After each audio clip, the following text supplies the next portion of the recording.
दोस्तों देखिए, इस तरह से गमले में पत्थर रखने से गमले के अंदर की जो मिट्टी है ना वो हल्की रहती है और इसमें घास भी बहुत कम उगता है। आपको बार बार गमले में घास उगने की परेशानी अगर आ रही हो तो इस तरह के पत्थर डालें और इसके अंदर नमी भी बरकरार रहेगी काफ़ी देर तक और इसकी मिट्टी बिल्कुल हल्की रहेगी और आपका प्लांट जो है बिल्कुल ईजीली ग्रो होगा। और देखिए, घास उगेगा भी तो बिल्कुल ऐसा छोटा छोटा पतला पतला, जिसको आप बिल्कुल हाथ से निकाल के ऐसे निकालोगे तो ये जड़ से ही निकल जाएगा। तो ये जो एग्रीगेट्स है ना, तो ये आपके घर में कहीं भी आपको पड़े मिल जाएंगे।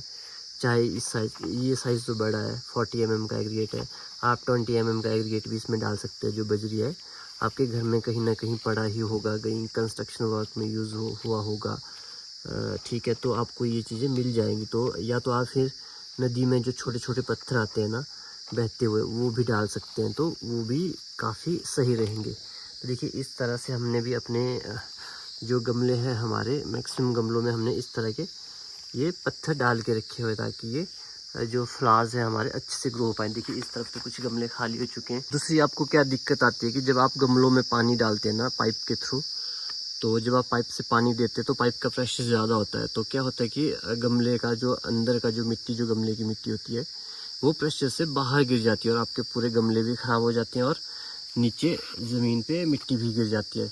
तो आप जैसे इसके अंदर पानी डालोगे तो वो पानी का प्रेशर बिल्कुल भी मिट्टी को अंदर कुछ भी दिक्कत नहीं करेगा और इन पत्थरों के अंदर जाते हुए पानी भी इजीली आपका सेफली आप इसको प्लांट को पानी दे सकते हो। तो वो भी बहुत ही ज़्यादा फ़ायदेमंद रहता है उसके लिए ये चीज़, और इसकी अपीयरेंस भी बहुत अच्छी रहती है। तो आपके गमले की शान और ज़्यादा बढ़ जाएगी। देखिए, आजकल विंटर थोड़ा चला तो अभी हमारे गमले खाली खाली पड़े हैं, लेकिन समर में ना पूरे ये फूलों से भरे पड़े रहते हैं। तो इस तरह की चीज़ आप भी अपने घर में कर सकते हैं। कहीं भी आपको, कहीं नदी के किनारे, नदी में तो आपको इस तरह के पत्थर भी मिल जाते हैं, तो वहाँ से आप उठा के ले आ सकते हैं। तो इस तरह से अपने गमले को, उसकी डेकोरेशन भी कर सकते हैं और इसका यूज़ मैंने आपको बताया, तो उसके लिए आप इनको यूज़ कर सकते हैं। तो आपके गमले का एक अलग ही लुक आएगा औरों के मुकाबले। तो इसको ट्राई ज़रूर करें आप भी घर में। तो देखिए, यहाँ मैंने कुछ छोटे छोटे प्लांट्स कल ही लगाए हैं। तो जो आप जिसको मोर पंखा बोलते हैं ना, एक पेड़ होता है जो काफ़ी ऐसा बाउंसी जैसा रहता है, ग्रीन ग्रीन एवरग्रीन होता है वो। तो उसके जो आसपास इसका बीज गिरा हुआ था ना, तो वहाँ पे ये छोटे छोटे प्लांट्स मुझे दिखे जब मैं पानी दे रहा था उनको।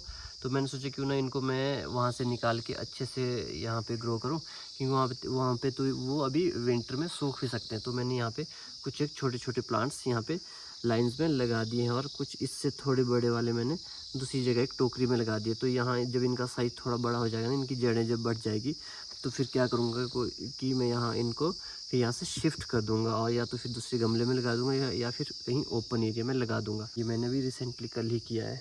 तो देखिए, ये इस तरह से इनको, इसकी मिट्टी को हल्का करने के लिए है। ये भी एक जुगाड़ ही है। जैसे जो कंस्ट्रक्शन वर्क होता है ना, तो जो स्लैब वगैरह में सरिया जब बांधते हैं तो उसके लिए ये चीज़ यूज़ हो जाती है। तो जो तार होती है ना उसको बांधते हैं, तो वो ये हमारे पास पड़ी हुई थी, तो इसका यूज़ हम ऐसे इसको मिट्टी को हल्का करने के लिए करते हैं। तो देखिए, यहाँ पे एक बहुत ही खूबसूरत प्लांट है, इसको फिलेंडेंड्रॉन कहते हैं। तो इसकी पत्तियाँ ख़ास तरह की होती है, देखिए इस तरह की, और इसकी जड़ें भी बिल्कुल ओपन होती है। मेन जड़ें तो इसके अंदर भी होती है अंडरग्राउंड, तो लेकिन कुछ जड़ें बाहर निकली होती है। और यहाँ से इसके स्टेप बाय स्टेप यहाँ से ना जो पत्तियाँ हैं, ये वाली जब सूखेंगी फिर थोड़ा ऊपर ग्रो करेगा और इस तरह से इसका ऊपर को साइज बढ़ता जाता है। और साल में इसमें एक बार इसके अंदर एक फूल जैसा लगता है वाइट कलर का, तो वो बस छोटा सा जस्ट कुछ ही दिनों के लिए रहता है और फिर वो सड़ जाता है। तो मेन इसकी यही पत्तियों की खास है, फिलेंडेंड्रॉन कहते हैं इसको। और उसके बाद ये देखिए, ये भी एक बेहद खूबसूरत पेड़ है। इनको लगाए हुए 3-4 साल हो गए, 5 साल। तो इनकी ग्रोथ काफ़ी जल्दी होती है।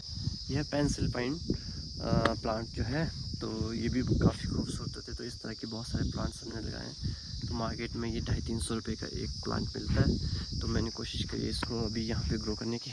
और ये देखिए, इस तरफ कैमेलिया, इसके फ्लावर्स बहुत ही ज़्यादा सुंदर होते हैं। ये कैमेलिया के जो फ्लावर्स होते हैं ना, तो ये बिल्कुल पिंक कलर के होते हैं, तो ये काफ़ी खूबसूरत होते हैं।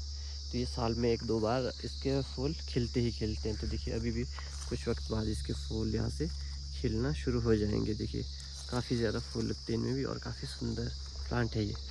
तो ये इस तरफ पूरी बेल दिख रही है अल्जीरियन आइवी। तो इसकी भी काफ़ी अच्छी लुक आती है। देखिए पूरी फैल जाती है, जिस भी डायरेक्शन को आप इसको घुमाएं ना, तो ये उस डायरेक्शन को एकदम से इजीली ग्रो करती है। और काफ़ी जल्दी बरसात में तो ये बहुत ही ज़्यादा जल्दी ग्रो करती है। तो यहाँ देखिए वो जो हमारा पेड़ है ना, तो ये उस पेड़ के बिल्कुल टॉप तक भी पहुँच चुकी है। और बाकी हमने इसको डायरेक्शन इस तरफ को उधर लॉन्ग वाइज दी हुई है। तो ये घर के आगे बिल्कुल मस्त, एकदम से मस्त व्यू लगता है इसको लगाने से घर के आगे। मैं एक बार आपको दिखाता हूँ यहाँ से। देखिए कितना मस्त गेट की तरह लग रहा है एकदम से। आप इसका घर के पास बिल्कुल गेट भी बना सकते हो। देखिए कितना सही लग रहा है। और ये देखिए इस तरफ ड्यूरांटा, काफ़ी प्यारी झाड़ियाँ हैं ये। तो इनकी लुक भी काफ़ी अच्छी आती है घर में, पूरा पार्क में अपने लॉन के आसपास। तो ये वाला जो प्लांट मैं आपको पहले दिखा रहा था ना, तो ये है हिबिस्कस। हिबिस्कस के वैसे बड़े बड़े प्लांट्स भी होते हैं, लेकिन ये छोटी वैरायटी है। तो ये हिबिस्कस बहुत अच्छा है। और ये है घर के सामने का नज़ारा, पूरा पहाड़ियाँ ही पहाड़ियाँ सामने को नज़र आती है। वो उस तरफ जहाँ बादल छाए हुए वो धौलाधार रेंज है, उस तरफ पूरी धौलाधार की पहाड़ियाँ। और ये काफ़ी दूर है यहाँ से, लेकिन दिखती नज़दीक है, मगर है बहुत दूर। तो बाकी ये अपना एरिया है, ये पूरा मंडी डिस्ट्रिक्ट का एरिया है। तो बाकी आज ना सुबह सुबह ही काम करने के लिए चले गए थे खेतों में। आजकल काम शुरू हो गया है, आज से ही शुरुआत की है हमने। जैसे हमारे खेतों में मक्की होती है आजकल, तो हम लोगों ने मक्की कट की है अभी। कट करके उनको ढेर लगा दिया है एक जगह पे। फिर उनको कल सुबह से उनके अंदर से मक्की को निकालेंगे छिलके से बाहर, और फिर उनको घर को ले आएंगे। सुबह सुबह काम करने के लिए ठीक रहता है, क्योंकि सुबह इतनी धूप भी नहीं होती है, तो इस वजह से ज़्यादा थकान भी महसूस नहीं होती है। तो सुबह का काम करना अच्छा रहता है। देखिए मैं दिखाता हूँ, यहाँ हमारे पूरे खेत खाली हो चुके हैं नीचे वाली तरफ को। वो देखिए यहाँ से नीचे को हमारे पूरे खेत खाली हो चुके हैं। ये मक्की काट के हमने एक जगह स्टैक कर ली है। हर एक खेत की एक एक जगह पे ढेर लगाए हुए हैं। फिर इनमें से छिलके निकाल के मक्की घर को ले आएंगे, और बाकी जो घास बचेगा उसको फिर साइड में रख देंगे स्टैक करके, और गाय के लिए खाने के लिए रखेंगे इसको। और उस तरफ भी हमारे प्लॉट है, वो देखिए वहाँ सामने कुछ 1 4 5 खेत है, उनमें भी मक्की अभी रही है। वो हम अभी 2-3 दिन बाद निकालेंगे। पहले ये वाली, इनको हम पूरा काम करके निपटाएंगे। और वो सामने और लोगों के खेत है, सामने कुछ बगीचा भी लगाया हुआ है, और हमने भी यहाँ पे बगीचा लगाया हुआ है इस तरफ को। सेब के प्लांट अभी छोटे हैं। तो आज के व्लॉग में फ़िलहाल इतना कर ही, मिलते हैं अगले किसी और व्लॉग में। तो अगर वीडियो अच्छी लगी हो तो लाइक ज़रूर करें, और अगर आप इस चैनल पर नए हो तो चैनल को सब्सक्राइब करना बिल्कुल भी ना भूलें। तो अगले किसी और वीडियो में मिलते हैं, तब तक के लिए bye bye and take care.